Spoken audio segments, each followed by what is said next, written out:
Assalamualaikum warahmatullahi wabarakatuh.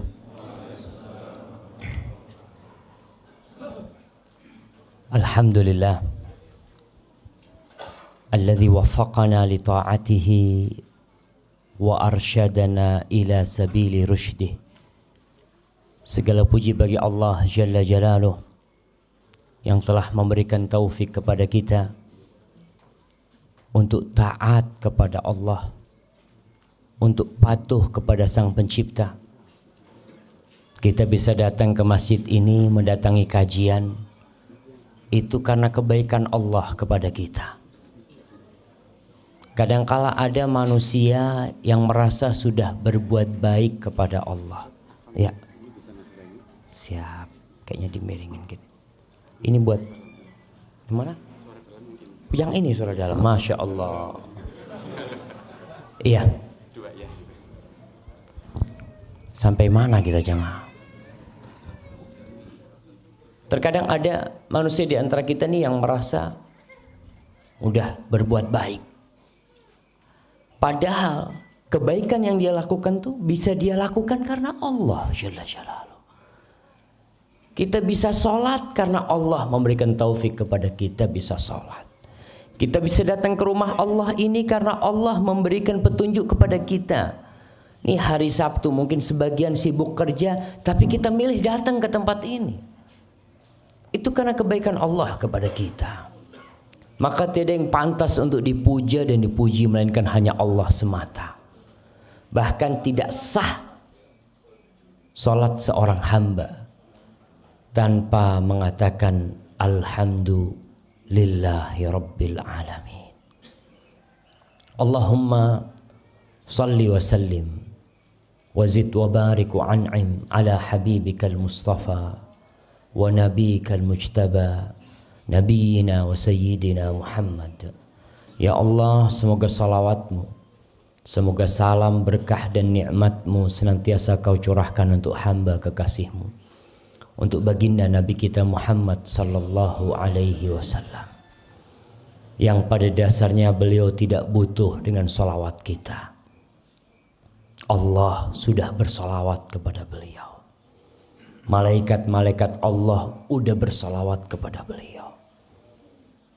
Tapi Allah ingin memberikan kehormatan kepada orang-orang yang beriman agar mereka banyak-banyak bersalawat kepada Rasul sallallahu alaihi wasallam. Allah berfirman, innallaha wa malaikatahu yusalluna 'alan nabi. Sesungguhnya Allah dan para malaikatnya bersolawat kepada Nabi. Ya ayyuhalladzina amanu sallu 'alaihi wa sallimu taslima. Wahai orang-orang yang beriman, ingat, yang dipanggil hanya yang beriman. Yang tidak beriman silahkan ditutup kupingnya, karena ini panggilan khusus. Allah tujukan buat hamba-hambanya yang khusus, itu yang beriman. Apa kata Allah? Sallu alaihi wasallimu taslima. Kalian bersalawat dan bersalamlah kepada Rasul sallallahu alaihi wasallam. Kita seringkali membaca di Al-Quran, ya ayyuhalladzina amanu. Coba saya mau tanya, berapa kali Allah sebutkan ya ayyuhalladzina amanu di Al-Quranul Karim? Saya mau kasih hadiah nih, mumpung ada hadiahnya di sini jamaah. Jamaah, kita ini ngaji hatam ya, tapi terkadang ngelewat tuh ya ayyuhalladzina. Kalau lewat ya ayyuhalladzina amanu, kata Ibnu Mas'ud radhiyallahu taala anhu, idza sami'ta ya ayyuhalladzina amanu fa'ariha sam'ak. Kalau kau mendengar ya ayyuhalladzina amanu, rungokno. Kata seperti itu. Dengarkan. Fa imma khairun tu'mar bihi. Setelah ya ayyuhalladzina amanu itu ada satu dari dua hal. Kebaikan yang engkau dikasih tahu sama Allah agar kau mengamalkannya, atau ancaman dan keburukan yang Allah ingin memperingatkanmu supaya kau nggak kena sama bahaya itu. Maka sekali lagi kalau kita baca Quran pas lewat ya ayyuhalladzina amanu berhenti. cari terjemahan. Nih Allah panggil aku nih. Aku nih beriman. Aku yakin bahwasanya Allah panggil aku. Cari buku terjemahan. Kalau nggak punya terjemahan, berangkat ke ustadz, berangkat ke masjid Al-Mina. Datang ustadz nih, kok Allah panggil aku di sini, ya ayyuhalladzina amanu qu anfusakum wa ahlikum nara. Apa artinya ustadz? Ternyata wahai orang-orang yang beriman, jagalah dirimu dan keluargamu dari api neraka. Kita tahu selama ini orang tua sibuk menyelamatkan anaknya dari kelaparan. Orang tuanya sibuk menyelamatkan anaknya dari hujan, dari panas. Tapi jarang di antara kita yang menyelamatkan anaknya dari api neraka. Ya ayyuhalladzina amanu. Coba berapa kali Allah sebutkan di Al-Quran. Jadi kalau kita ngaji itu tadarus atau pas Ramadan, kadang kala orang pada hatamin, pas lewat ya ayyuhalladzina amanu kasih tanda. Ya ayyuhalladzina amanu, halaman sekian. Terus nanti kita cari tahu. Kembali kepada salawat untuk Rasul sallallahu alaihi wasallam. Nabi alaihi salatu wasallam beliau pernah sujud syukur. Sujud syukur. Ditanya Rasul SAW, kenapa kau sujud syukur? Kata dia, atani Jibril. Jibril tadi datang kepada aku. Dia memberikan kabar gembira. Anna man shalla alayya salatan sallallahu alaihi biha ashra. Barang siapa yang bersolat satu kali ini buat aku, kata Nabi alaihi salatu wassalam, maka Allah akan bersolawat 10 kali buat dia. Nabi sujud syukur karena ternyata Allah memberikan keutamaan yang besar bagi umatnya yang bersolawat kepada Rasulullah SAW. Maka mulai saat ini, ya berusaha waktu-waktu kita isi solawat buat Nabi SAW. Masuk rumah, keluar rumah, ibu-ibu sambil nyapu rumahnya, Allahumma sholli wa sallim ala Muhammad, ya terus sambil goreng isi dengan solawat. Ada seorang wanita di Jogja, wanita tua, dia itu kalau sore berangkat ke musola dekat rumahnya. Di musola, depan musola itu ada pohon mangga atau pohon apa, daunnya banyak yang jatuh. Tiap sore dia itu dipilih daunnya itu, dikumpulin pakai tongkat, ada pakunya tuh, kumpulin. Remaja masjid itu bingung sama ibu tua ini. Ibu ini kok repot-repot, lalu pakai sapu wis mari. Tapi satu-satu dia kumpulin. Besok sorenya sama anak-anak muda tuh disapu semuanya. Ibu tua tuh datang ke masjid. Sudah bersih. Nangis ibu itu. Anak muda bingung, anak remaja masjid, loh, kok malah nangis ibu ini? Kan seharusnya udah alhamdulillah udah ada yang bersihin gitu kan. Apa kata ibu itu? Saya dengan setiap daun itu bersolawat kepada Rasulullah SAW. Dia kumpulin. Kadang-kala ada amalan-amalan yang kita meremehkannya. Di situ ada pahala yang besar. 10 kali Allah solawat buat kita. Allah solawat. Allah yang menciptakan langit 7 lapis tuh. Allah yang memiliki bumi dan isinya bersolawat kepada kita 10 kali. Apa masih kita akan meremehkan bersolawat untuk Rasulullah Sallallahu Alaihi Wasallam? Semoga solawat itu bersambung untuk istri-istri beliau, kemudian untuk putra-putri beliau, dan untuk cucu-cucu beliau, dan untuk seluruh sahabat Nabi yang terutama, untuk Abu Bakar As-Siddiq, untuk Umar bin Khattab, untuk Uthman bin Affan, dan untuk Ali bin Abi Talib radhiyallahu ta'ala an ashabin Nabi ajma'in. Ma'asyar muslimin wal muslimat rahimakumullah. Ada seorang penulis dari Mesir. Dia menulis di buku dia ketika umur dia 40 tahun. Ingat, kalau kita bicara 40 tahun ini 40 tahun Hijriyah. Hari ini tanggal berapa? Tanggal 21. Tanggal 21 Dzulqa'dah. Dzulqa'dah itu katanya orang Jawa bulan kecepit. Hah? Apit ya, bulan Apit ya. Kalau di Jember itu bulan kecepit kata dia. Biasanya penghasilan kata mereka berkurang kata dia. Dagangan ya kalau hasilnya biasanya banyak. Betul itu terjadi karena memang Dzulqa'dah ini di antara 2 hari raya. Di antara Syawal dan Dzulhijjah. Jadi orang ngumpulin duit buat Dzulhijjah. Sudah dia nggak banyak belanja, dia persiapan buat kurban dia seperti itu. Dzulqa'dah. Jadi kita bicara 40 tahun tuh 40 tahun Hijriah. Saya mau tanya nih, ada orang yang umurnya 50 tahun Hijriah. Saya mau kasih hadiah. Yang sudah 50 tahun. Berarti kita harus tahu tanggal lahir secara Hijriah. Jangan meremehkan bulan Hijriah jemaah. Bulan Hijriah ini alhamdulillah di sini ditaruh di atas, biasanya ditaruh di bawah tuh. Tuh bulannya kita umat Islam. Umat Islam semua peradaban, semua umat itu punya kalender. Semuanya. Dan itu bebas karena semua umat umpamanya orang-orang Romawi, orang-orang Masehi punya penanggalan yang dibawa Masehi. Masehi itu artinya Kristus. Karena memang terhitung dengan lahirnya Nabi Isa alaihi salam yang diklaim oleh mereka sebagai anak Tuhan. Itu bermulanya dengan tanggalan Masehi. Orang Cina punya kalender sendiri. Apa kalendernya orang Cina? Hari rayanya orang Cina apa namanya? Imlek. Mereka punya seperti itu. Kemudian orang Yunani punya sendiri.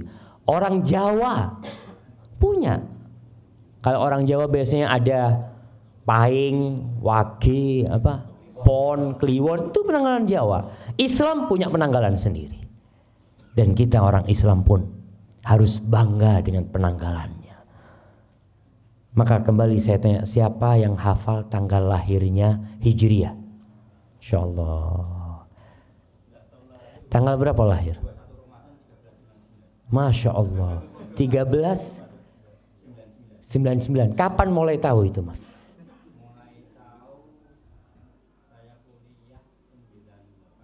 Masya Allah. Barakallahu fikum. Kasih ke beliau. Hadiah. Iya, mana di sini yang tahu tadi? Nah, 1394. Masya Allah. Mulai kapan tahu tanggal lahirnya? Baru 2 tahun yang lalu. Nah, fadhal.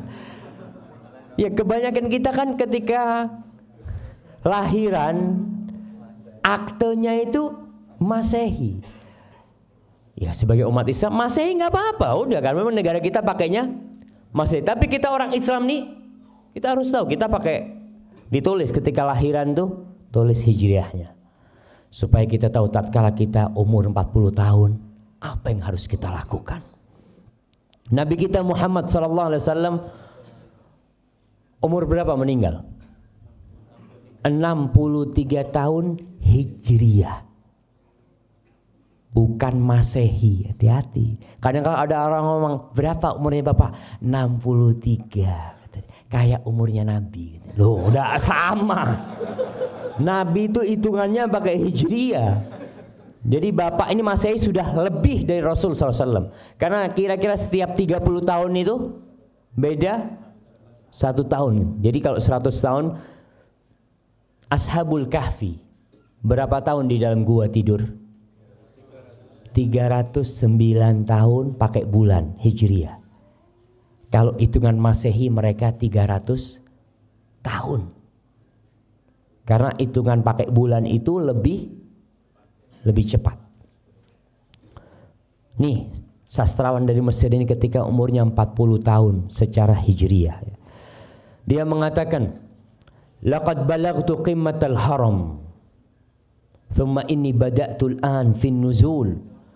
Wala adri hal sa'anzilu bihudu'in am tata'atharu biyat tariq fa asqut ila sabah ila ma'waya al-akhir ila al-qabr. Kata dia, aku sudah sampai puncaknya piramid.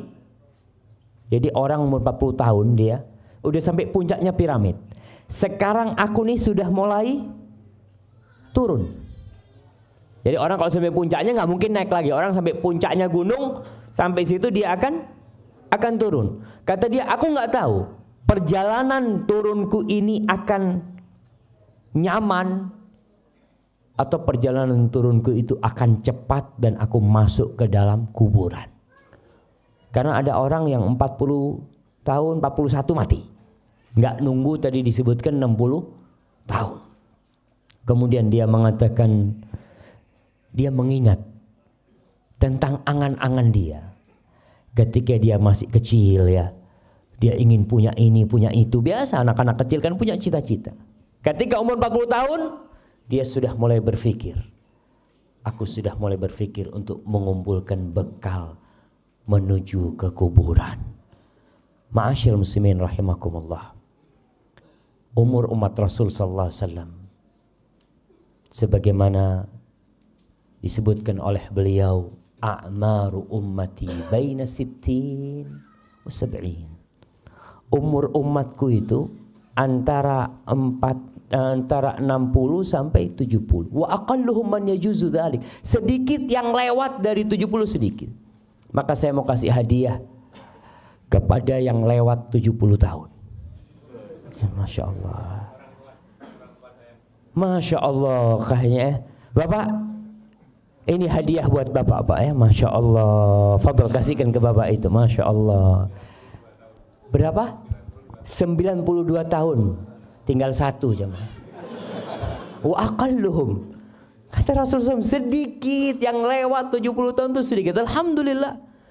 Kita dibuktikan oleh Allah Subhanahu wa taala ada salah seorang di antara kita yang umurnya lebih dari 70 tahun. Itu nikmat dari Allah Subhanahu wa taala.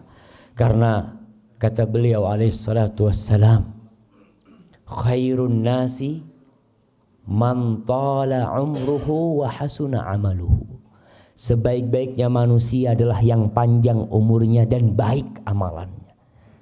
Wa syarrun nas man tala umruhu wa sa'a amaluhu. Seburuk-buruknya manusia adalah yang panjang umurnya, buruk amalannya. Kita ini kalau ada orang banyak berbuat dosa, banyak membuat keributan di warga paga sini, apa yang kita lakukan? Kita akan ya Allah, muka-muka cepat mati wong iku ya. Betul. Karena memang orang buruk sekali dia. Bertambah umur dia, bertambah keributan di kampung ini. Tapi ketika dia mati, selesai. Ma'asyiral muslimin rahimakumullah. Sebagian ulama membagi kehidupan manusia itu jadi 3 bagian. 20, 20, 20. 20 itu masa muda. Tambah 20 sampai umur 40 tahun tuh masa kematangan. Matang tuh, kalau buah itu udah matang tuh. Setelah itu sudah masa persiapan untuk mati. Allah Subhanahu wa taala berfirman di surat Al-Ahqaf ayat 15. Jadi nanti dibaca tuh surat Al-Ahqaf ayat 15 berkaitan dengan umur 40 tahun ini. Allah mengatakan hatta idza balagha ashuddahu wa balagha 40 sanah qala rabbi auzi'ni, sehingga tatkala seorang hamba itu sampai puncak kematangan dia, sampai umur 40 tahun, dia berkata, Rabbi auzi'ni, ya Allah bantulah aku ya Allah, an ashkura ni'mataka allati an'amta alayya, agar aku dapat mensyukuri nikmat yang kau berikan kepada aku, wa ala walidai, dan nikmat yang kau berikan kepada kedua orang tuaku, wa an a'mala salihan, dan bantulah kami untuk beramal soleh, wa aslih li fi dzurriyyati, dan perbaiki untukku di keturunanku. Inni tubtu ilaika wa inni minal muslimin. Aku bertobat, aku kembali kepadamu dan aku termasuk orang-orang Islam. Ma'asyiral muslimin, umur 40 tahun adalah umur yang seharusnya orang berpikir lebih panjang lagi. Dia berada di persimpangan jalan terakhir. Persimpangan jalan terakhir ini terakhir. Kalau kau salah pilih jalan, habis. Seakan-akan di depan situ dia jalan ke kanan, jelas menuju ke surga, jalan ke depan menuju ke neraka, jalan ke kiri nggak tahu, nggak jelas. Tapi ada orang yang umur 40 tahun masih bingung mau milih yang mana dia. Sehingga terkadang dia melangkahkan kakinya menuju ke neraka Allah. Na'udzubillahi minan nar. Kata dokter, orang kalau sudah umur 40 tahun makannya nggak pakai mulut. Makannya pakai otak. Makannya tuh mulai mikir. Ini kolesterol, enggak. Ini gula, ini asam urat. Enggak lah, anak nasi sama telur asin aja. Iya, mulai dia berpikir, enggak sembarangan dia makan. Karena dia tahu organ-organ di tubuhnya tidak seperti ketika dia muda, enggak sama. Ketika umur 25 tahun, sate kambing 50 tusuk habis. Umur 40 tahun sate kambing, enggak lah sate ayam aja lah. Udah mulai dia berpikir. Nah, harus dia berpikir. Karena demi kebaikan dia sendiri. Itu nggak haram, nggak. Tapi dia ingin yang lebih baik buat dirinya. Kemudian dalam urusan agama, dia harus bersiap-siap. Sudah lewat tuh 40 tahun Allah kasih umur kepadaku. Apa yang aku lakukan selama ini? Imam Bukhari di dalam kitab sahihnya membuat bab man balagha 60 sanah faqad a'dzarallahu ilaihi fil umr. Bab berkaitan dengan orang yang umurnya 60 tahun tuh Allah telah memberikan uzur kepada dia, memberikan alasan kalau dia enggak bertobat untuk diazab kelaknya. 40 tahun lewat sampai umur 60 tahun belum tobat-tobat tuh bahaya yang seperti itu. Allah berfirman di surat Fatir ayat 37. Ini Imam Bukhari menyebutkan ayat ini. Wahum yastarikhuna fiha. Orang-orang yang berada di dalam api neraka itu menjerit, berteriak.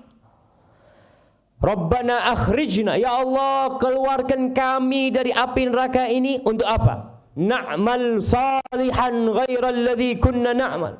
Agar kami bisa beramal soleh tidak seperti amalan yang dulu pernah kami amalkan. Lalu dikatakan kepada orang-orang yang masuk neraka nih, yang diazab di sana. Awalam nu'ammirkum ma yatadzakkaru fihi man tadzakkara ja'akumun nadhir. Bukankah kami sudah memberikan umur kepada kalian? Udah ditambah waktunya, udah ditambah kesempatannya, peluangnya. Para jamaah, modal kita dalam hidup ini bukan uang, umur. Kalau masalah uang, orang punya uang 1 triliun, umurnya habis, selesai. Uangnya selesai, ditinggal sama dia. Allah katakan, bukankah kami telah memberikan umur kepada kalian? Tapi sayangnya tidak ingat kecuali orang yang memiliki hati dan mengingat Allah Subhanahu wa taala. Wa ja'akumun nadhir, dan telah datang kepada kalian peringatan. Apa peringatan itu? Disebutkan oleh Abu Hurairah radhiyallahu taala an bahwasanya Ibnu Abbas mentafsirkan an-nadhir, peringatan itu adalah asy-syaib, uban. Antum punya uban? Kalau bercermin ya Allah, udah tua. Itu peringatan. Kenapa Rasul sallallahu alaihi wasallam melarang menyemir uban dengan warna hitam? Boleh mau dirubah ubannya dengan warna merah, coklat, hijau, kuning ya. Boleh, tapi enggak boleh dengan warna hitam. Supaya kau itu ingat wis tuwek. Orang kalau semir hitam merasa muda gitu kan. Tapi ketika dia ngelihat putih, dia berasa jemaah. Ana sendiri ketika nyisir jenggot kelihatan, ya Allah, udah ada ubannya, subhanallah. Supaya sadar kalau kau itu sudah hampir waktunya. Itu peringatan dari Allah Subhanahu wa taala. Ma'asyiral muslimin rahimakumullah. Hushaim Ibnu Abdul Bar menceritakan, ada salah seorang ulama yang menyemir rambutnya dengan hitam, jenggotnya dengan hitam. Lalu didatengin sama salah seorang. Orang ini tanya, ini alim ulama nih yang nyemir dengan warna hitam. Hushaim dikatakan kepada dia, Ustaz, ana mau bertanya tentang tafsir firman Allah. Wa ja'akumun nadhir, telah datang kepada kalian peringatan. Apa makna peringatan itu? Kata Hushaim, qad qila lahu innahu syayb. Ada riwayat yang mengatakan yang dimaksud dengan peringatan adalah uban. Lalu penanya itu bertanya lagi kepada gurunya ini, bagaimana pendapatmu, wahai guruku, apabila orang didatengin oleh peringatan itu, kemudian dia semir dengan hitam? Maksudnya gurunya. Dia ini mau negur gurunya. Bagaimana wahai guruku, orang yang kedatangan peringatan itu kemudian dia menyemir peringatan itu dengan warna hitam. Lalu Hushaim ingat dan meninggalkan semir dengan warna hitam. Kadangkala kita ini nggak kepingin tua aja mah. Takut dengan ketuaan itu. Nggak bisa. Tua tuh pasti datang. Mau kembali muda. Laita syabab ya'udu yauman. Nggak bakal balik tuh yang namanya masa muda. Ma'asyiral muslimin rahimakumullah. Al-Hajjaj Ibn Abdullah Al-Hakami, salah seorang penguasa Bani Umayyah di Damaskus, di Suriah ya. Semoga Allah memberikan kekuatan kepada saudara-saudara kita kaum muslimin yang ada di Suriah di sana dan menurunkan pertolongan mereka. Kata Hajjaj bin Abdullah Al-Hakami mengatakan, taraktul ma'asi wadh-dhunub 40 sanatan hayaan minan nas. Aku meninggalkan dosa dan kemaksiatan selama 40 tahun karena malu sama orang. Malu sama orang aku meninggalkan kemaksiatan itu. Thumma taraktuha hayaan minallah tabaraka wa ta'ala. Kemudian setelah 40 tahun aku meninggalkan dosa karena malu sama Allah subhanahu wa ta'ala. Bayangkan Allah kasih umur sama engkau, Allah kasih rizki sama engkau, terus Allah kasih kau tetap berbuat dosa. 40 tahun Allah kasih kesempatan kepada engkau berbuat dosa. Masa kau gak kembali kepada Allah subhanahu wa ta'ala? Ma'asyiral muslimin rahimakumullah, kalau kita melihat ya ucapan-ucapan ulama-ulama salaf, peringatan-peringatan yang mereka berikan kepada yang umurnya 40 tahun. An-Nakhi berkata, kana yuqali sahibil arba'in ihtafid binafsik. Dikatakan kepada orang yang umurnya 40 tahun dulu, inti jaga-jaga diri ya. Inti jaga-jaga diri. Ada orang naik motor kena serangan jantung, blek, mati. Ada orang yang mati di tempat kemaksiatan. Kita sering mendengar cerita orang-orang yang minum oplosan itu. 5 orang mati sekaligus. 7 orang mati sekaligus. Rata-rata ya gitu. Orang-orang yang lupa dengan Allah subhanahu wa ta'ala. Ma'asyiral muslimin rahimakumullah. Apa amalan yang perlu dipersiapkan kalau sudah umur 40 tahun? Itu poin yang akan kita bicarakan. Yang belum umur 40 tahun, ya siap-siap mempersiapkan diri. Karena ala bisa karena biasa. Allah subhanahu wa ta'ala berfirman, wa wassaynal insana biwalidayhi ihsana hamalathu ummuhu kurhan wa wada'athu kurhan wa hamluhu wa fisaluhu 30 syahra hatta idza balagha ashuddahu wa balagha 40 sana. Allah menceritakan kami telah mewasiatkan kepada manusia agar berbuat baik kepada kedua orang tuanya. Kemudian Allah ceritakan tentang peran seorang ibu. Ibu kita tuh mengandung kita selama 9 bulan. Dalam kondisi lemah ya. Subhanallah. Saya tahu istri saya sudah melahirkan 5 anak. Dan saya tahu persis bagaimana kondisi dia ketika dia hamil ya. Kemudian ketika dia mau melahirkan, Allahu Akbar. Kita harus sadar, kita pun pernah seperti itu di perut ibu kita. Ibu kita susah mengandung kita. Dalam kondisi wanita ini lemah, ditambah dengan beban di perut dia. Kemudian menyusui. Selama 30 bulan hamil dan menyusuinya, kira-kira seperti itu. Kemudian ketika umur 40 tahun, biasanya orang ini sudah mapan hidupnya. Sudah mulai punya istri, mulai punya anak, mulai sibuk dengan pekerjaannya, lupa sama orang tuanya. Lupa. Sebagian orang mengatakan, Ustaz, anak ini udah punya istri, anak ini udah punya anak. Kata dia, nah, kau punya anak. Tapi kau harus tahu bahwasanya orang yang paling berhak kau hormati di muka bumi ini adalah orang tuamu. Apalagi ibu. Maka doa orang yang umur 40 tahun ini, Rabbi auzi'ni an ashkura ni'mataka allati an'amta alayya wa ala walidayya. Nikmat yang kau berikan kepadaku dan kepada kedua orang tuaku. Maka orang kalau sudah umur 40 tahun, dia buka lembaran dia. Sampai mana aku sudah berbakti kepada orang tuaku, kepada bapak ibuku. Pernah seorang sahabat datang kepada Rasul sallallahu alaihi wasallam. Dia mengatakan, ya Rasulullah, man haqqun nas bihusni sahabati. Siapakah manusia yang paling berhak mendapatkan penghormatan dari aku, kebaktianku? Apa kata Rasulullah SAW? Ummuk, ibumu. Lalu tanya lagi, thumma man, setelah ibu siapa Rasulullah SAW? Thumma ummuk, kemudian ibumu lagi. Tanya lagi sahabat, thumma man, kemudian siapa wahai Rasulullah SAW? Thumma ummuk, kemudian ibumu. Tanya lagi yang keempat, thumma abuk, baru setelah itu bapakmu. Istri di mana? Di bawah bapak. Apalagi anak-anak. Kalau ada 100 orang yang harus kita hormatin di muka bumi ini, yang pertama ibu, yang kedua ibu, yang ketiga ibu, jamaah. Sekali lagi, orang kalau sudah umur 40 tahun banyak sibuk sama keluarganya, jarang berkunjung ke tempat orang tuanya, telepon jarang, punya rezeki lupa sama orang tuanya.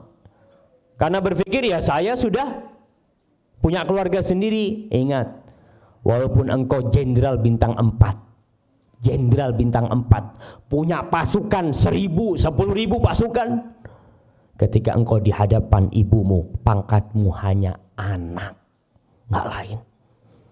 Engkau akan dipanggil nak, dan engkau akan panggil ibu kepada ibu. Masyaallah ikhwah rahimakumullah. Maka coba kita lihat, apakah kalau kita punya rezeki, kita sudah hadiahkan kepada orang tua kita? Kita beli mobil, kita beli ini, beli itu, beliin istri kita, beliin anak-anak kita, tapi kita lupa tidak membelikan orang tua kita. Anak-anak minta beli sesuatu, kita antar, istri kita antar. Ketika ibu, nak ibu kepingin ini nak, oh ya bu, masih belum ada duit. Masyaallah ikhwah. Maka orang yang dekat sama orang tuanya, umpamanya di Pagani, ada orang-orang yang Masya Allah tinggal satu komplek sama orang tuanya, ketemu sama orang tuanya seminggu sekali. Kata dia, iya Ustaz, anak sibuk Ustaz, anak punya pekerjaan. Nah, ibumu sibuk 9 bulan kau dikandung oleh ibumu dalam kondisi dia harus masak, dia harus ngepel, dia harus nyapu, dia harus mempersiapkan rumah demi engkau. Apakah kau sekarang mengatakan sibuk dengan pekerjaanmu, lupa sama orang tuamu, sama bapakmu? Pernah seorang sahabat nih, udah tua renta, dia datang kepada Rasulullah SAW, mengatakan, ya Rasulullah, ada anak muda yang datang. Anak muda datang kepada Nabi mengatakan, ya Rasulullah, inna abi akhadha mali. Wahai Rasulullah sallallahu alaihi wasallam, bapakku ngambil hartaku. Bapaknya ngambil harta anaknya. Akhirnya kata Rasulullah SAW, panggil bapakmu. Dipanggil bapaknya, udah tua, bapaknya datang. Kita katakan anak kalau sudah umur 40 tahun mulai mapan hidupnya sudah. Datang. Wahai orang tua, nih anakmu melaporkan kau ngambil harta anakmu. Si bapak ngomong, ya Rasulullah, apa enggak boleh aku ngambil harta dia? Apa enggak boleh aku ngambil harta dia ya Rasul? Aku yang membesarkan dia. Aku yang enggak tidur malam demi dia. Aku yang merawat dia, yang ngasih makan dia. Apa enggak boleh ya Rasulullah? Ketika dia sudah besar, ketika dia sudah memiliki harta, enggak boleh bagi aku ngambil harta dia. Tanyakan kepada dia, untuk siapa aku berikan harta dia? Subhanallah. Rasul sallallahu alaihi wasallam mengatakan kepada orang ini, anta wa maluka li abik. Kau, tubuhmu semua ini dan semua hartamu milik bapakmu. milik orang tuamu. Jadi kita terhadap orang tua kita itu jamaah, subhanallah. Mau minta apa orang tua kita kasihkan kalau kita milik. Butuh mobil, fadl Pak. Apa kalau butuh mobil? Butuh motor, fadl Pak. Kadang kita berpikir, Ustaz, ini kan buat masa depan anak-anak, subhanallah. Anak-anak tuh belum berbuat baik sama kita sama sekali. Tapi orang tua kita yang berbuat baik kepada kita sampai kita jadi orang nih, kita lupa sama dia. Maka yang punya orang tua jauh, kunjungin orang tuanya. Datang kepada mereka. Kita gak akan bisa membalas kebaikan orang tua kita. Ada seorang tabi'in yang menggendong ibunya dari Yaman. Sebagian mengatakan menggendong ibunya dari Khurasan untuk haji. Ketika tawaf dia mengatakan inni ana lahal ba'irul mudhallalu. Aku nih buat ibuku nih adalah kendaraan yang tunduk. Yang selalu dia datang kepada Ibnu Umar radhiyallahu taala anhu, wahai Ibnu Umar, kira-kira aku sudah balas enggak kebaikan ibuku? Apa dikatakan kepada dia? Wala zafratun min zafaratiha. Desahan ketika dia sakit hendak mengeluarkanmu dari perutnya, itu satu belum kau balas. Satu. Apalagi yang lainnya. Ada lagi yang datang kepada Umar bin Khattab mengatakan bahwasanya dia merawat ibunya, memandikan ibunya, mengantarkan ibunya ke toilet, ya selalu dia yang ngerjakan semuanya. Kira-kira sudah enggak aku balas kebaikan ibuku yang ibuku dulu melakukan itu kepadaku? Katakan kepada dia, lah nggak sama yang kau lakukan sekarang dengan yang ibumu lakukan untuk. Nggak sama.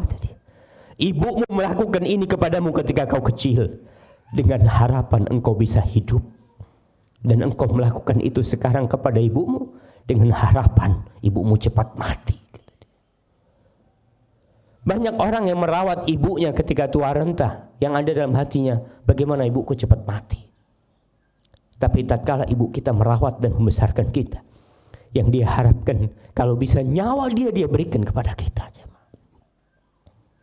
Maka yang sudah umur 40 tahun, lihat masa-masa dia dulu, apakah dia sudah berbakti sama orang tuanya. Maka doa nih, orang yang umur 40 tahun itu baca doa, Rabbi auzi'ni an ashkura ni'mataka allati an'amta alayya wa ala walidayya. Ya Allah, aku bisa kayak gini karena Engkau ya Allah. Aku bisa memiliki rumah, bisa kerja ini karena Engkau ya Allah. Dan beri aku ya Allah kekuatan untuk bisa berbakti sama orang tua aku. Minta sama Allah Subhanahu wa taala. Ma'asyiral muslimin rahimakumullah.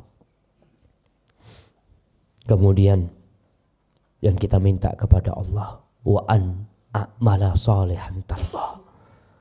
Bantu aku ya Allah untuk bisa beramal soleh. Yang mungkin dulu sholatnya jarang-jarang, yang mungkin dulu sholatnya di rumah ya, yang laki-laki sekarang umur 40 tahun masjid. Kita dipanggil nih, hayya 'alas shalah, hayya 'alal falah, tetap di rumah. Nonton TV ya. Kemudian ngobrol, ngopi mungkin. Dipanggil sama Allah SWT, hayya 'alas shalah nih. Yang manggil itu yang menciptakan kita jemaah. Kita kalau dipanggil sama bos kita, dipanggil sama bos nih, Assalamualaikum, Fulan ya, kau sekarang ke kantor, kata dia, siap, berangkat. Padahal kita berangkat dengan kaki pemberian Allah Subhanahu wa taala. Kita memegang HP itu dengan tangan pemberian Allah Subhanahu wa taala. Kita memandang dengan mata pemberian Allah Subhanahu wa taala. Kenapa tatkala yang memberikan semuanya kepada kita, minta kita ke rumahnya, ini rumah Allah Subhanahu wa taala, kita malas datang ke situ. Berat. Allah Akbar. Apa sih yang dicari? Kau dipanggil sama bosmu cuma digaji 3 juta, 5 juta, kau begitu bangganya.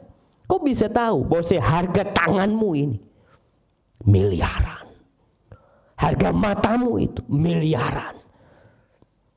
Jantung yang berdetak pun miliaran. Kita lebih taat kepada makhluk daripada kepada pencipta kita.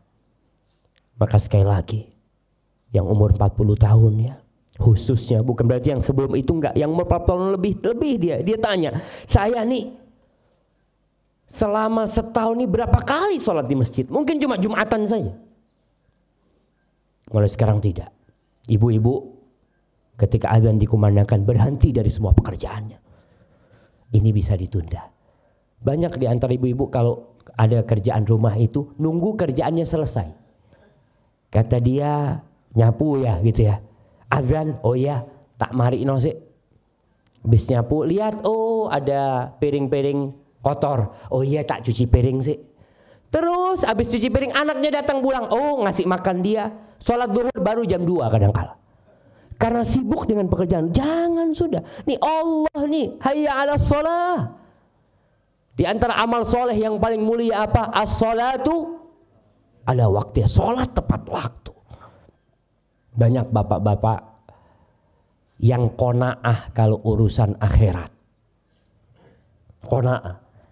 Kalau urusan dunia kita, kalau ada gaji 1 juta, mamanya nih, bapak kerja di rumah bapak, gajinya 1 juta. Tapi bapak kerja di pinggir jalan sana, buka toko, gajinya 27 juta. Milih mana? Berangkang, dia milih pinggir jalan. Nah apa pinggir jalan? 27 juta Ustaz. Tapi kenapa kalau sholat? Di rumah dapat berapa pahalanya? 1. Di masjid berapa? 27. Kita milih, ya nggak apa-apa lah Ustaz, saya milih yang 1 aja Ustaz. Subhanallah. Ma indakum yanfad wa ma indallahi baq. Yang ada di diri kalian tuh akan sirna dan habis semua.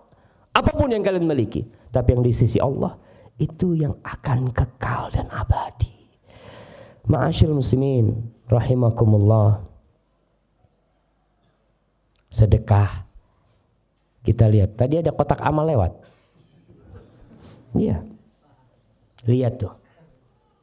Ketika kotak amal lewat, kita bawa duit 1 juta ratusan sama 2.000. 1 juta ratusan sama 2.000 perak. Yang mana yang ditaruh jamaah? Yang 2.000. Yang 2.000. Padahal 2.000 ini yang bakal dia jumpain. Tidak sedikit orang-orang nanti ketika hari kiamat yang dia temuin di catatan amalannya cuma 2.000-an. 2.000. Kok cuma 2.000 aja kata dia. Aku punya uang 1 miliar kok nggak ada di sini. Betul, kau tinggal uang itu. Kau tinggal uang itu.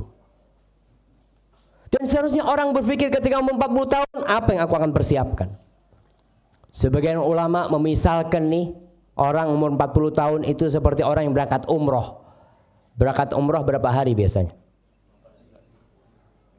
Nah, biasanya 9 hari lah. Umumnya itu 9 hari atau 12 hari. Yang 9 hari. Ketika kita sampai sana, kita kan bawa tas, bawa koper macam-macam ya. Ke sana, hari ketiga, hari ke-6, biasanya hari ke-6, ke-7, ke-8 persiapan mau pulang. Kita sudah packing. Hati-hati. Jadi mau pulang sudah insya Allah. Besok jangan lupa barang-barangnya dipak semuanya. Ini orang bawa uang 1 miliar. Ketika sudah mulai packing bajunya ya, dia masukin semuanya. Uang 1 miliar itu ditinggal sama dia di hotel. Dia pulang ke Indonesia bawa tas. Ditanya, "Mas loh, sampean duit 1 miliarnya mana?" "Saya tinggal di Mekah." "Loh, waras sampean Mas." "Kok tinggal?" Dikata, "Iya. Orang kan kalau yang akan dibawa, yang dia bawa itu yang mahal, yang berharga." Tapi kenapa kita yang kita sedekahkan mesti yang tidak berharga? Itu yang akan kita temui di catatan amal kebajikan kita. Ketika dihitung-hitung semua nggak akan ada tuh 1 miliar tuh. Yang ada 2.000, 3.000, 100, 500. Yang 1 juta, 2 juta nggak ada. Nggak dia masukkan ke sana. Maka ma'asyiral muslimin, Allah Subhanahu wa taala mengingatkan kepada kita. La tulhikum amwalukum wala auladukum an dzikrillah. Jangan terlenakan harta kalian dan anak-anak kalian dari zikrullah. Salah satu amalan yang harus dilakukan orang yang umur 40 tahun, sedekah. Banyak-banyak sedekah. Punya rumah 5, 1 sedekahkan. Enggak dilarang, kita kaya itu enggak dilarang, jemaah enggak. Kita mau punya rumah 5, punya rumah 7, punya perusahaan 3, punya mobil 10. Nggak dilarang untuk kaya itu. Tapi ingat, yang kau mau bawa itu yang mana? Allah Subhanahu wa ta'ala mengatakan, alhaakumut takatsur hatta zurtumul maqabir. Kalian disibukkan dengan banyak-banyakan harta itu sampai mati akhirnya. Nggak ada yang dibawa sama kalian. Rasul sallallahu alaihi wasallam mengatakan, yadba'ul mayyit thalath. Ada 3 yang akan mengantarkan kita ke kuburan. 3. Kalau orang mati itu 3 akan ikut ke kuburan. Yang pertama, maluhu wa ahluhu wa amaluhu. Mal, harta dia. Harta itu akan ikut ke kuburan. Kalau orang kaya biasanya yang ngantarkan ke kuburan banyak apa sedikit? Banyak. Kalau orang terkenal, artis yang ngantarkan ke kuburan banyak apa sedikit? Banyak. Ahlu, keluarganya ikut semua ke kuburan. Dan bersama amalnya juga ikut ke kuburan. Yarji'ul ithnan wa yabqa wahid. Harta dan keluarganya akan pulang. Pulang mah. Semuanya pulang. Sampai anak yang mencintai orang tuanya. Kalau kita punya anak berbakti sama kita, ketika kita mati, kita akan dimasukkan ke kuburan, diinjak-injak di kuburan, ditinggal sama anak kita. Ditinggal. Nggak akan ada anak yang menemani orang tuanya di kuburan. Terus bersama siapa kita? Cuma bersama amal kita. Rumah yang kita bangunkan besar, nggak kita bawa. Mobil mewah yang kita beli, sawah-sawah yang berhektar-hektar kita miliki, nggak ada yang dibawa. Maka kita kalau sudah umur 40 tahun minta wa an a'mala sholihan, ya Allah. Bantu aku agar aku bisa beramal soleh, ya Allah. Yang nggak pernah sholat sunnah, tambah sholat sunnahnya. Karena mungkin dulu sebelum 40 tahun banyak sholat-sholat kita yang kurang benar. Yang pertama dihisab pada hari kiamat apa? Sholat. Kalau sholatnya benar, semua amalnya benar. Kalau sholatnya kurang, akan disempurnakan dengan sholat-sholat sunnah. Waktunya kita mau perbanyak sholat sunnah. Kemudian puasa sunnah. Mungkin dulu kita pernah nggak puasa, kita pernah badung dulu, pernah nggak benar ya dengan puasa itu. Wa aslih li fi dzurriyyati. Kemudian kita berdoa nih orang yang umur 40 tahun, ya Allah perbaiki aku di anak keturunanku. Karena terus terang anak itu juga termasuk penyambung amal kita. Bapak-bapak kepingin punya anak berapa? Yang banyak kalau punya anak. Karena kalau semakin banyak peluang untuk didoakan sama anak kita semakin besar. Anaknya 1 preman, 1 jadi preman anaknya nanti. Apa akan mendoakan orang tuanya? Kok orang tuanya? Dirinya sendiri tidak pernah dia doakan. Maka bagaimana kalau punya anak 10? Masya Allah. Orang-orang dulu itu jemaah nggak ada yang takut punya anak banyak. Kalau saya lihat keluarga ibu saya 7, keluarga bapak 9, keluarga fulan banyak anaknya. Nggak takut dengan masalah rezeki. Padahal pekerjaan mereka lebih susah dari pekerjaan kita. Tapi barokah mereka. Karena mereka yakin yang ngasih rezeki siapa? Allah Jalla Jalaluhu. Bukan orang tuanya yang ngasih rezeki itu. Kita kalau berpikir yang ngasih rezeki itu kita, nggak bisa kita ngasih makan anak kita. Orang baru nikah gajinya 1 juta, ada yang 700 gajinya. Punya anak, kalau dia berpikir nanti kalau anak saya kuliah ya apa ya? Anaknya baru lahir dia mikirin kalau kuliah gitu kan. Biarin nanti tuh rizkinya tuh akan datang tuh. Ada yang ngatur rizkinya. Allah yang memberikan rizki. Wa aslih li fi dzurriyyati, Allah perbaiki keturunanku. Dan ingat orang tua, anak itu adalah amanat dari Allah Subhanahu wa taala. Tadi ayat yang kita bacakan, ya ayyuhalladzina amanu qu anfusakum wa ahlikum nar. Wahai orang-orang yang beriman, jaga diri kalian dan keturunan kalian, keluarga kalian dari api neraka. Banyak orang tua yang anak perempuannya jadi pelacur, naudzubillah min dzalik. Dan biasa dibawa oleh lelaki gonta-ganti ya, lelaki yang membawa dia dibiarin sama orang tuanya. Bahkan orang tua kalau melihat anak perempuannya di rumah, nah Kok gak ada yang bawa nak? Subhanallah. Subhanallah. Ingat jamaah, kalau kita punya anak yang jadi pelacur umpama, yang jadi preman, dan kita tidak mendidik mereka, jangan harap masuk surga. Sebelum kita mempertanggungjawabkan tuh anak-anak kita, mereka akan pegangin kita di hari kiamat. Ya Allah, nih bapakku gak pernah ngajarkan kepada aku sholat. Nih bapakku gak pernah ngajak aku ke masjid. Nih ibuku yang kerjanya ya Allah cuma arisan sana arisan sini, anaknya gak pernah diurusin. Maka hati-hati, kita minta sama Allah supaya keturunan-keturunan kita diperbaiki.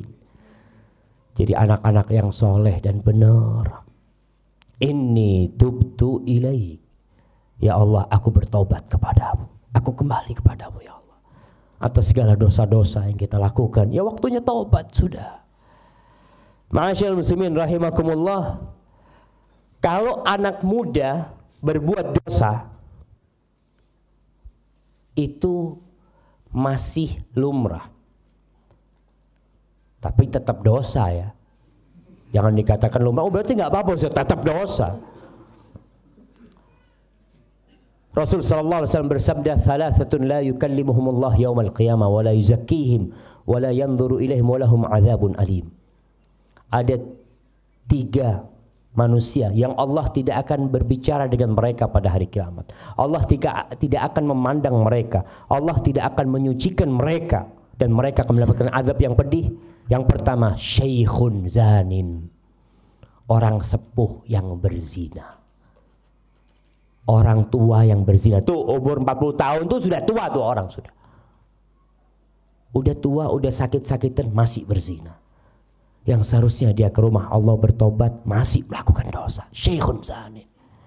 Tapi biasanya godaannya memang semakin berat. Orang itu kalau sudah umur 40 tahun kita katakan tadi sudah mapan. Hartanya sudah mulai banyak. Udah punya villa, udah punya ini, punya itu. Godaan wanita semakin kuat sama dia. Tapi syahwatnya itu sudah semakin menurun seharusnya. Tidak seperti anak muda. Tapi ternyata dia berzina. Maka Allah tidak akan melihat kepada dia pada hari kiamat. Wa malikul kadzab, raja, penguasa yang suka berdusta.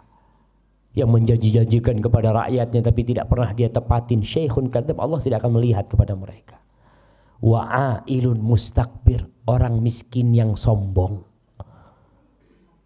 Wis miskin, sombong. Kalau orang kaya sombong, dosa. Orang miskin sombong lebih dosa lagi. Tetap kita katakan orang sombong, orang kaya sombong ya nggak apa-apa, dosa, tetap dosa para jamaah.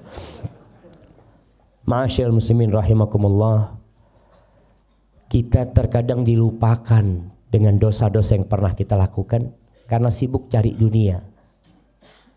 Pagi berangkat kerja, jam 7 pulang jam 4, terus rutinitas seperti itu aja. Dia lupa kalau dulu saya pernah berzina, ya Allah. Dulu saya pernah berbuat ini, pernah berbuat ini. Tobat sama Allah SWT. Karena ada orang yang berpikiran kalau dia itu berzina sebelum menikah terus kawin, dosa zinanya gugur. Tidak. Karena orang berpikir ada sekarang nih anak-anak yang menikah karena sudah tabrakan katanya. Karena sudah kecelakaan akhirnya dinikahkan. Dan tidak bertobat kepada Allah SWT. Rumah tangganya kacau, ribut terus. Gara-gara dia lupa nih dosa dia. Dia harus kembali kepada Allah SWT. Bukan dengan dapat buku hijau selesai, tidak. Dia harus kembali kepada Allah SWT. Dan Allah akan menerima tobatnya orang-orang yang bertobat. Maka kita harus ingat lagi. Ma'asyiral muslimin rahimakumullah. Yang terakhir di doa ini, seorang yang sudah umur 40 tahun mengatakan, wa inni minal muslimin. Aku termasuk orang-orang Islam. Orang-orang yang berserah diri kepada Allah Subhanahu wa taala. Karena memang pesan Allah, wala tamutunna illa wa antum muslimun. Jangan mati kau kecuali dalam kondisi muslim. Ma'asyiral ikhwah rahimakumullah. Kita lihat orang-orang yang umurnya 40 tahun. bangun villa. Kalau di daerah Purworejo di mana villanya biasanya jemaah? Hah? Nggak ada. Oke lah, orang-orang Jakarta. Umur 40 tahun, 50 tahun, sukses bangun villa. Bangun villa di Bandung. Bangun villa di Bogor. Udah bangun villa, selesai nih. Villanya 2 hari mati. Dia belum pernah menempatin villa itu. Kena serangan jantung, kena apa. Seorang syekh cerita, ada seorang laki yang kaya raya, dia membangun rumah, apartemen, disebutkan miliaran yang dia keluarkan untuk membangun rumah itu. Setelah selesai, kena serangan jantung. Dikunjungin sama sohibnya ketika sudah mau mati nih, kata dia.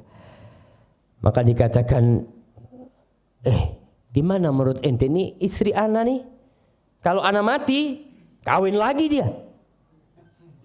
Rumah ini dinikmatin sama dia dan suami dia. Betul. Antum bisa bayangin. Kadang-kala kita menumpuk dunia bukan untuk diri kita, yang menikmatin orang lain.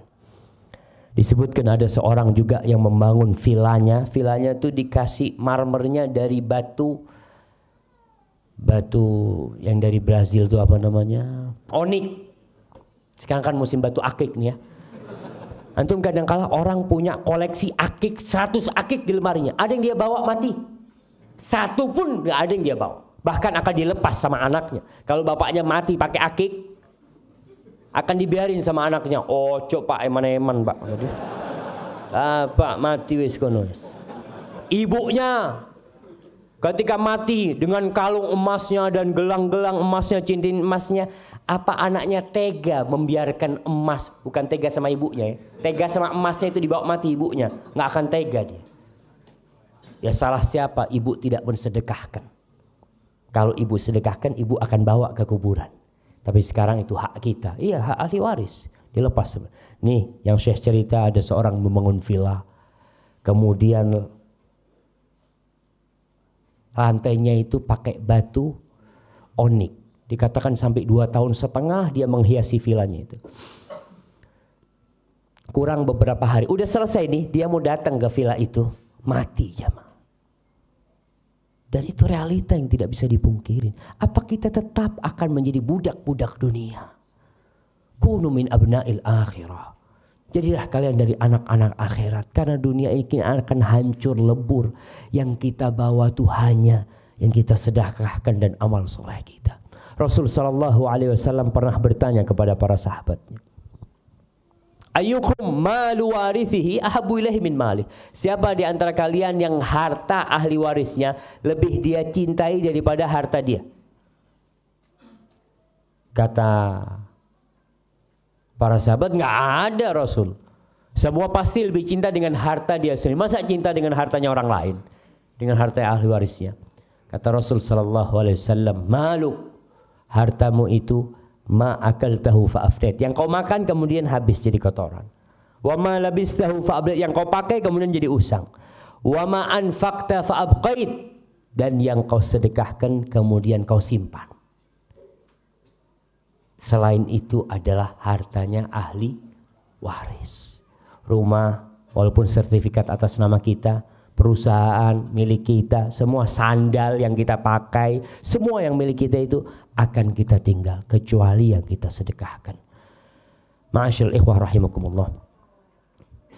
Sekali lagi, banyak-banyaklah berdoa. Dibaca nih surat Al-Ahqaf ayat 15, dihafalin. Sering-sering kita baca, Rabbi auzi'ni an ashkura ni'mataka allati an'amta alayya wa ala walidayya wa an a'mala salihan tardaha wa aslih li fi dhurriyyati inni tubtu ilaika wa inni minal muslimin. Anaknya diajarin, nak sini nak, doakan bapak nak ya. Bapak ini sudah tua, ajarkan kepada anak kita, nak mintakan ampun buat bapak nak ya. Ajarin sama anak kita. Karena kita ingin anak-anak kita diperbaikin. Banyak orang tua yang lebih berat anaknya tidak sekolah daripada anaknya tidak sholat. Subuh, azan dikumandangkan, anaknya nggak dibangunin. Kenapa? Masih kecil, kata dia. Ya Ustaz, masih kecil Ustaz. kan belum wajib sholat. Tapi ketika jam 7 diobrak-abrik anaknya suruh sekolah. Apa sekolah wajib? Lebih wajib mana antara sekolah dengan sholat? Sholat. Maka tolong perhatikan yang seperti itu. Hadza wallahu a'lam bishawab. Itu yang bisa kita kaji pada kesempatan kali ini. Dan pada penghujung acara ini saya sampaikan nasihat dari Abu Darda radhiyallahu taala anhu. Istrinya Ummu Darda pernah meminta sesuatu kepada Abu Darda. Ya, namanya perempuan kadang-kala dia minta yang neko-neko. Banyak istri itu mintanya yang macam-macam gitu kan. Akhirnya Abu Darda mengatakan kepada istrinya, tasabbari. Fa inna amamana aqabatan ka'udan la yujawizuha illa akhafun nasi himlan. Kata Abu Darda, wahai istriku, sabar kau. Kalau mungkin keinginanmu, kebutuhanmu tidak bisa aku berikan, sabar kau. Di depan kita ini ada jalan yang susah, yang terjal, yang gak ada orang bisa melewatin jalan itu kecuali yang bawaannya sedikit. Orang-orang yang bawaannya sedikit insya Allah bisa melewatin seperti itu. Maka dunia ini hanya jembatan untuk menuju kampung akhirat. Tinggalkan semuanya. Kita ketemu nanti di akhirat. Kargukan barang-barang besar ini. Nanti berjumpa kelak di padang mahsyar sana. Berjumpa kelak di timbangan kita. Berjumpa kelak di sirat. Sampai kelak berjumpa dengan kita di dalam surga Allah subhanahu wa ta'ala. Hadza wallahu a'lam bishawab. Wa sallallahu ala nabiyyina Muhammad wa ala alihi wa sahbihi wasallam. Barakallahu fikum. Baik. Silakan masuk ke, mungkin dibacakan saja. Terima kasih. Alhamdulillah sudah kita ikuti arahan dari Ustaz Syafid. Kita lanjutkan sesi tanya jawab. Silahkan boleh ditulis. Langsung saja yang pertama. Assalamualaikum warahmatullahi wabarakatuh. Waalaikumsalam warahmatullahi wabarakatuh. Bagaimana caranya kita memohon ampunan karena kita dan istri kurang berbakti kepada orang tua, tetapi orang tua sudah meninggal. Jazakallahu khairan. Barakallahu fikum ya, Masya Allah. Itulah jamaah, terkadang banyak di antara kita yang sudah terlambat. Rasul sallallahu alaihi wasallam mengatakan, syaqiyun abdun adraka abawaihi aw ahadahuma fil kibar falam yudkhilahul jannah. Celaka seorang hamba, sengsara seorang hamba yang hidup dalam kondisi masih memiliki orang tua yang sudah sepuh, tapi ternyata orang tua yang sudah sepuh itu tidak bisa memasukkan dia ke dalam surga. Karena mungkin tadi dia tidak berbakti kepada kedua orang tuanya. Kalau sudah mati, tiket masuk surga dia sudah selesai. Kalau lewat tiket paling dekat kita tidak bisa masuk surga, apa akan pakai tiket yang jauh sama masuk surga Allah SWT. Namun pintu taubat itu terbuka bagi seorang yang belum berbakti kepada orang tuanya di masa hidupnya. Yang pertama yang harus dia lakukan adalah istighfar untuk keduanya. Rabbighfirli wa liwalidayya warhamhuma kama rabbayani shaghira. Yang kedua yang bisa dia lakukan adalah bersedekah untuk kedua orang tuanya. Dia punya rezeki, orang tuanya ninggalin warisan, bangunkan masjid buat orang tuanya, wakaf buat orang tuanya. Itu mungkin yang bisa kita lakukan setelah meninggalnya mereka. Yang ketiga, berbuat baik kepada teman-teman orang tua kita atau kerabat dia, apalagi kepada paman kita, kepada bibi kita, berbuat baik kepada mereka. Karena Rasul sallallahu alaihi wasallam mengatakan, inna min abarril birri silatur rajuli ahla wuddi abih. Termasuk kebaktian yang paling maksimal. Termasuk kebaktian paling maksimal itu seorang anak berbuat baik kepada orang-orang yang dicintai oleh orang tuanya. Seorang muslim berbuat baik sama orang tuanya itu bukan karena orang tuanya ada di depan dia, tidak. Kita nggak munafik. Kita kadang-kadang sama orang tua kita pura-pura baik, di belakang kita mencela orang tua kita. Tidak. Orang tua kita nggak ada, udah mati, tetap kita berbuat baik kepada orang tua kita. Tadi berbuat baik kepada teman-teman orang tua kita. Kita datang ke rumah mereka, kita kasih, ya kalau ada sedekah-sedekah buat mereka, kita potong kurban, kita ingat dengan teman-teman orang tua kita. Itu termasuk kebaktian yang bisa kita lakukan untuk orang tua yang sudah meninggal. Wallahu a'lam bishawab. Nah. Terima kasih. Assalamualaikum warahmatullahi wabarakatuh. Waalaikumsalam. Bagaimanakah sikap saya seandainya dilarang sama suami untuk datang ke kajian, sedangkan suami belum tidak mau diajak? Itu yang pertama, Ustaz. Yang kedua, apakah Ustaz Syafiq adanya Ustaz Dr. Khalid MA? Terima kasih.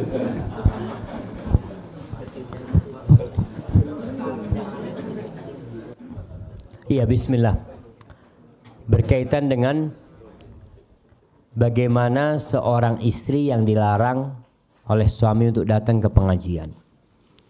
Para suami harus tahu bahwa perempuan-perempuan itu, walaupun mereka ada di bawah kekuasaan seorang lelaki sebagai suami, mereka tetap adalah hamba-hamba Allah. Rasul sallallahu alaihi wasallam mengatakan kepada para suami, la tamna'u ima Allah masajid Allah. Jangan kalian larang wanita-wanita hamba-hamba Allah itu untuk datang ke masjid-masjid Allah, ke rumah-rumah Allah. Nggak boleh suami melarang istrinya ke rumah Allah subhanahu wa ta'ala, nggak boleh. Itu suatu perbuatan dosa tatkala dia melarang istrinya ke rumah Allah. Istri mau sholat ke masjid, memang wanita lebih baik sholat di mana? Di rumah. Tapi kalau istrinya mau ke masjid, boleh suami melarang? Nggak boleh. Mengatakan, bang, aku kepingin sholat subuh di masjid. Apa yang bisa dia lakukan? Ya tafadhali. Itu hakmu untuk ke rumah Allah. Tapi tetap harus izin kepada suami. Karena jangan sampai suami pulang, istrinya hilang gitu kan. Mana istriku, nggak ada. Padahal istrinya ada di masjid. Bagaimana posisi istri yang dilarang datang kajian? Ya berusaha untuk mengambil hati suaminya, ya. Jangan sampai pengajian itu kan dalam artian nggak harus di masjid. Bisa jadi kita dapat kajian lewat radio, lewat apa, ya, lewat TV, atau kita bisa baca buku. Tapi tetap kalau untuk keluar rumah izin sama semua suaminya. Doakan suaminya mudah-mudahan terbuka pintu hatinya sehingga mengizinkan dia untuk datang ke rumah Allah SWT. Ma'asyiral muslimin wal muslimat rahimakumullah, kita hidup ini penuh ujian semuanya. Ada bapak yang diuji sama anaknya, ada anak yang diuji sama bapaknya, ada suami yang diuji sama istrinya, ada istri yang diuji sama suaminya. Kita lihat para nabi umpamanya, Nabi Nuh alaihissalam, siapa ujian beliau? Istrinya. Nabi Ibrahim alaihissalam, siapa ujian beliau? Bapaknya. Nabi Nuh juga alaihissalam, siapa ujian dia? Anaknya Nabi Nuh. Nabi Lut seperti itu. Jadi itu hidupnya ujian, maka perlu kesabaran kita menghadapi hal itu. Kalau dikatakan apakah anak saudaranya Ustadz Khalid, adiknya, nah, saya adiknya Dr. Khalid Basalamah, walaupun tidak dilahirkan dari satu rahim. Nah, karena innamal mu'minuna ikhwah. Jadi memang marga Basalam ini termasuk marga yang datang dari Yaman, dari Hadramut sana. Mereka banyak di Indonesia. Ya salah satunya Dr. Khalid Basalamah termasuk yang turun di mana? Di Makassar sana. Adapun kakek saya waktu pertama datang ke Indonesia ini turunnya di Padang dulu. Dari Padang ke Jakarta. Seperti itu mungkin. Wallahu a'lam bishawab. Ini ada yang mengkonsultasi. Bismillahirrahmanirrahim. Assalamualaikum warahmatullahi wabarakatuh. Kepada Ustaz Dr. Syafiq Rizal Hasan Basalamah yang saya hormati, izinkan saya bertanya beberapa hal. Ada 3 hal. Yang pertama, apakah boleh wanita Arab atau wanita Arab turunan di Indonesia dipinang oleh pria non-Arab yang tidak berkeluarga tapi satu akidah, yaitu Ahlus Sunnah wal Jamaah? Nah, Masya Allah. Yang kedua, satu-satu aja, satu. Kecuali berkaitan. Saya tertarik dengan satu gadis Arab, Pak. Ini konsultasi.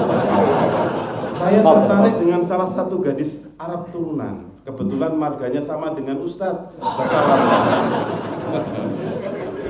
Dan saya berteman dengan ayahnya cukup dekat. Dan tiap subuh suka berangkat ke masjid bareng saat di Pekalongan sana, dari Pekalongan kan. Tapi anaknya, gadis yang dimaksud tidak mengenal saya, hanya saja memiliki cukup informasi tentang dia. Maka layak dan adakah harapan saya untuk mempersingkirnya? Yang ketiga, ini berlanjut. Mohon nasihat Ustadz terkait hal itu. Nah, insyaallah. Barakallahu fikum ya. Rasul sallallahu alaihi wasallam ketika haji wada, beliau mengumpulkan semua sahabatnya yang berjumlah 114.000 kira-kira pada waktu itu. Di antara pesan yang beliau sampaikan alaihi salatu wassalam, ala la fadla li arabiyyin ala a'jamin wala li a'jamin ala arabi illa bittaqwa kullukum min adam wa adam min turab. Kata Rasulullah SAW, semua kalian ini diciptakan dari satu, dari Nabi Adam alaihissalam, dan Adam diciptakan dari tanah. Jadi bahan dasar semua manusia ini sama, dari tanah. Maka tidak ada kemuliaan orang Arab atas orang non-Arab, dan tidak ada kemuliaan orang non-Arab atas orang Arab ya. Kadang-kala orang mengatakan saya Arab, kamu bukan Arab, seakan-akan dia kasta lebih rendah. Orang-orang kulit putih umpamanya memandang orang-orang negro sebagai orang yang lebih rendah dari dia. La fadla, enggak ada keutamaan illa bittaqwa. Yang menjadi standar keutamaan dan kehormatan seseorang adalah takwa kepada Allah Subhanahu wa taala. Terus bagaimana kalau mau menikah dengan orang Arab? Boleh-boleh aja kalau diterima. Seperti itu masalahnya. Jadi kita ini jangan sama orang Arab, sama orang non Arab pun sama-sama non Arab ngelamar itu boleh kalau diterima. Kalau nggak diterima ya pulang ya mah. Dan orang nolak itu macem-macem. Kadang-kala nih orang lelaki ini apa ya, nggak nyambungan gitu ya. Apa istilahnya? Orang mudeng. Ada datang nih melamar ya anaknya orang, masya Allah. Kemudian orang tua yang ngomong, maaf anak saya belum mau nikah, seperti itu. Oh, saya tunggu gitu dia. Oh, saya tunggu. Itu suruh pulang sudah maksudnya. Kok ditunggu?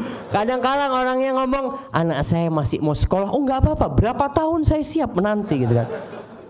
Mas, sampean ditolak, Mas. Artinya itu, Mas. Kecuali mertuanya ngomong, calon mertua ngomong ini sama dia, anak saya masih mau sekolah. Apa sampean siap menunggu? Ah, itu diterima. Tapi kalau cuma ngomong mau sekolah berarti ditolak antum. Dan harus gentle seorang laki. Ya udah kalau ditolak gitu ya. Kayak tadi umpamanya dia mau melamar keluarga bahasa lama. Karena memang orang Arab ini kadangkala lebih suka menikahkan anaknya dengan sesama mereka. Itu nggak apa-apa. Orang Padang kepingin nikahkan anaknya sama-sama orang Padang. Orang Sunda kepingin seperti itu, hal yang wajar, kembali kepada keinginan dari pihak keluarga tersebut. Tapi Rasul sallallahu alaihi wasallam memang memberikan kepada kita standar. Kalau kau ingin menikahkan anakmu, jangan melihat kepada itu, lihatlah kepada agama dan akhlaknya. Orang-orang Arab kenapa kok jarang mau menikahkan anak perempuannya dengan selain Arab? Kadangkala kesian sama cucunya, karena cucunya nanti tidak akan membawa marga. Takut sama sepupu-sepupunya itu dikucilkan seperti itu. Ya itu termasuk salah satu pandangan yang karena kesian sama cucunya gitu loh. Kalau nanti mamanya dipandang ini nggak ada marganya ini, seperti itu. Dalam orang Arab biasanya nyebut orang Jawa itu akhwal. Orang Arab kalau nyebut orang Jawa itu akhwal. Akhwal itu dari asal kata khol yang artinya bibi dari ibu. Karena orang Arab ketika datang ke Indonesia, mereka tidak bawa istri. Dia menikah dengan orang Jawa, orang Sunda, orang Padang, menikah dengan orang Indonesia. Ketika anaknya bertanya, Pak ini siapa? Dikatakan akhwal, saudara-saudara ibumu gitu loh. Seperti itu ucapan yang mereka lakukan. Jadi sebenarnya itu wajar sekali kalau ketika mereka menolak, nggak mau nerima antum, ya antum harus sabar. Bukan karena antum nggak layak diterima, mungkin ada pertimbangan-pertimbangan yang lainnya. Antum kalau sudah dekat sama orang tuanya, bismillah. Kekuatan doa itu tidak terbendung. Kalau antum minta sama Allah SWT, Allah tinggal kun fayakun. Jadi ketika ditolak, insya Allah ada yang lebih baik dari dia. Karena tidak hanya dia wanita di muka bumi ini. Jadi nasihat ana buat dia, bismillah. Antum istikharah, antum musyawarah. Kalau belum siap untuk ditolak, yang jadi masalah kadang-kala orang itu siap diterima, nggak siap ditolak. Kalau belum siap ditolak, jangan minta anak dia. Kalau antum nggak siap ditolak, cari wanita lain. Tapi kalau antum siap, saya siap. Kalau berarti saya ditolak, bukan jodoh saya, bismillah, berangkat. Insya Allah itu akan jadi baiknya. Apalagi kalau perempuan itu adalah wanita yang soleha seperti itu. Hadza wallahu a'lam bishawab. Jika ada seorang suami melakukan perzinahan dengan istri orang lain, lalu orang lain tersebut menceraikannya, apakah laki-laki ini boleh menikahi wanita tersebut yang telah diceraikan? Dan bagi istrinya, apa boleh minta cerai? Nah, na'udzubillah min dzalik ya. Perzinaan di Indonesia ini, dan itu juga salah satu tanda-tanda kiamat ya, banyaknya perzinaan di mana-mana, sampai kehidupan tetangga sama tetangga berzina. Na'udzubillah min dzalik. Bagaimana kondisi seorang lelaki yang berzina dengan istrinya orang? Dia harus bertobat kepada Allah Subhanahu wa taala. Bukan dengan menikahi, sekali lagi bukan dengan menikahi jandanya tuh lelaki perempuan itu, kalau diceraikan sama suaminya, kemudian dia boleh nikahin, secara hukum boleh aja. Tapi dosa zina itu tidak selesai dengan dia menikahin seperti itu. Kemudian si istri, apakah si istri berhak meminta cerai kalau suaminya berzina? Ada dua hal yang membolehkan istri meminta cerai kepada suaminya. Dua hal ini bermuara di satu hal, yaitu tidak bisa menegakkan hukum Allah di rumah itu. Kalau si istri merasa, Ustaz, ana lihat suami ana nih secara fisik ganteng, dia nggak ada masalah, tapi yang jadi masalah akhlaknya seperti itu, Ustaz. Dia berzina sama istri orang, na'udzubillah min dzalik. Apakah boleh dia minta cerai? Boleh dalam kondisi seperti itu. Tapi kalau suaminya bertobat, jangan terburu-buru bercerai. Kadang-kala kita melihat kepada anak-anak kita, kepada keluarga kita, kalau suaminya bertaubat. Tapi kalau suaminya tidak bertobat, di kampung ini banyak ya, di desa-desa itu, dia kalau suaminya berzina nggak apa-apa, asalkan jangan kawin lagi. Itu ada pandangan seperti itu. Dia kalau suaminya kawin lagi, kiamat. Tapi suaminya berzina ke tempat pelacuran, dia tenang-tenang saja. Hati-hati, kalau itu menikah lagi itu halal.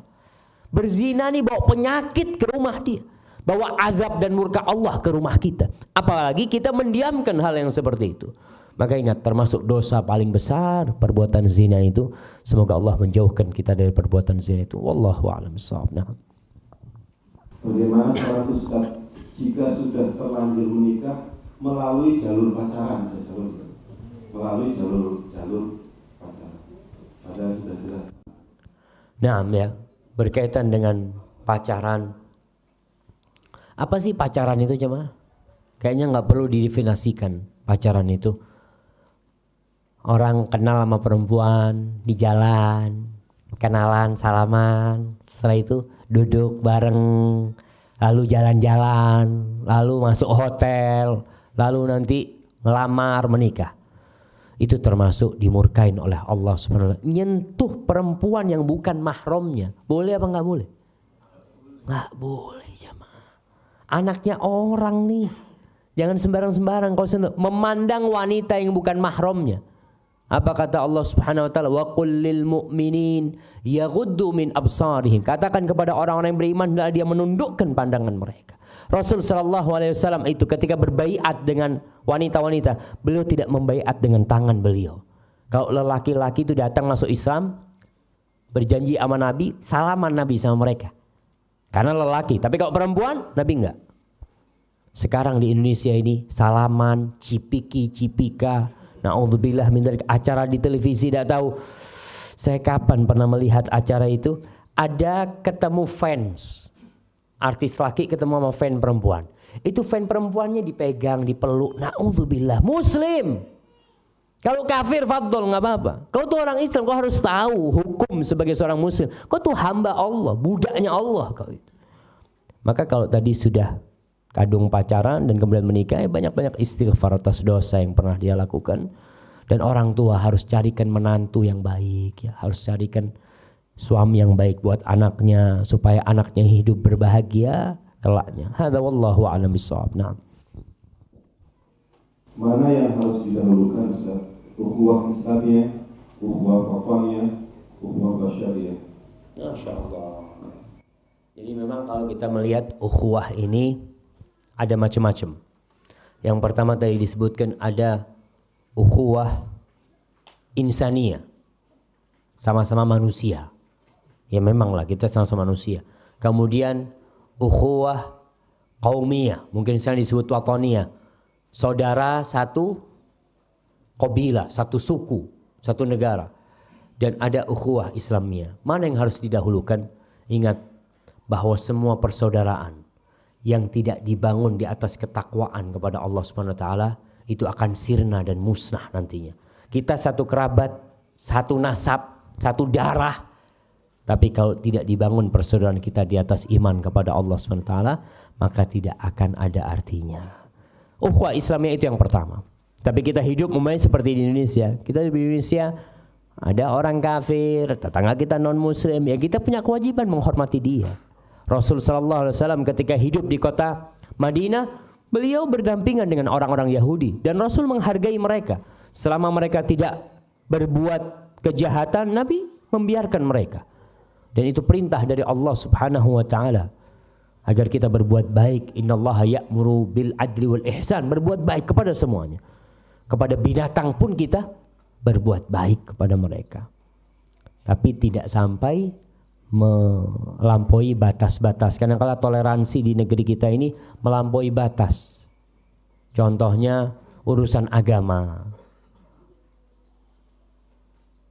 Natalan umpamanya, Natal. Boleh nggak kita mengucapkan Natal kepada tetangga kita yang non muslim?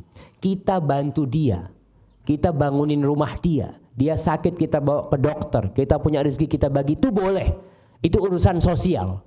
Tapi urusan agama, lakum dinukum waliyadin. Ini urusan ibadah, ini sudah. Dia merayakan hari kelahiran Tuhan.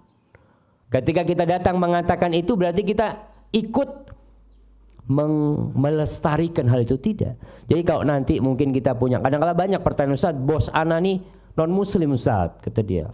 Dia kalau lebaran mengucapkan selamat hari raya. Kalau Natalan gimana Ustaz? Kalau saya nggak mengucapkan nggak enak. Ya ucapkan sama dia, datang ke tempat dia. Bos, lakum dinukum waliyadin, bos.